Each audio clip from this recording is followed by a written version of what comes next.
we tend to default to very task command oriented teaching, which is like, I'm going to go out and I'm going to do X, and then you're going to do X, and then it's going to work, right? Task command, right? I think the more we can start to think about how to incorporate some experimentation, right? And what I would say is that could be as simple as starting a teaching moment with going like, hey, try this, right? We don't need to give them all the information, but give them a challenge, right?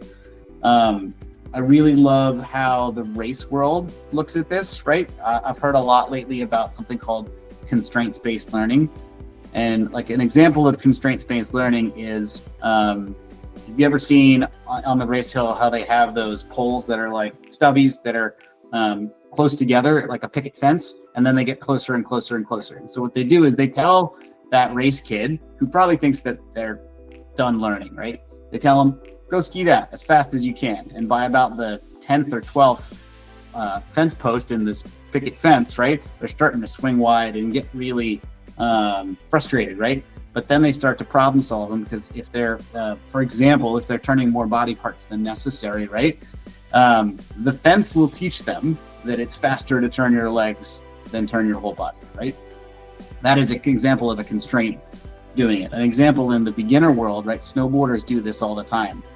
They play a game called like tap that or ollie that. It's like, okay, if you're not balanced, if you have someone that's standing on their skis and they're locking their front leg and they're not able to balance along the length of the board, tell them to jump, right?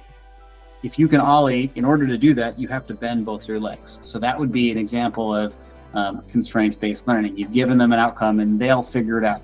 Afterwards, you can tell them why that was important and how it was useful to skiing or riding, right? Because you can do the same thing. Like when you're teaching my favorite way to teach like a basic athletic stance is like, all right, jump as high as you can, right? When you land, woof, because you don't want to die, right? You land and all of your joints flex evenly, right? Like no one's going to land with stiff legs. No one's going to land loading up their heels a ton. They're going to land in a way that provides like their instinctive level of success. And so like the more we can incorporate that kind of learning other than just stand there like this, right?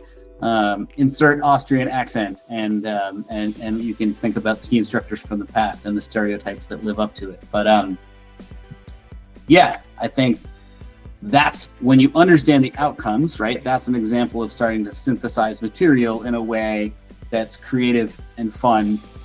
It's still the same basic simple learning outcome of like, I need to learn how to stand on my